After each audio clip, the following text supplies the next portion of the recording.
مين اللي قالك؟ مين اللي قالك ان الحاجة الوحشة اللي بتمر بيها وحشة؟ ومين اللي قالك ان الحاجة اللي مخلياك مش مستحمل ان هي حاجة وحشة؟ كل الترتيبات اللي ربنا بيعملها خير. كل الحاجات اللي ربنا بيرتبها لنا في حياتنا دي بس عشان يحافظ علينا.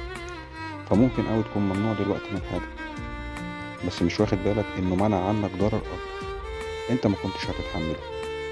مش واخد بالك انه منعك علشان يجيب لك الحاجة دي في وقتها، الوقت المناسب، لما تقدر تقول ايوه انا هعرف احافظ على الحاجة دي.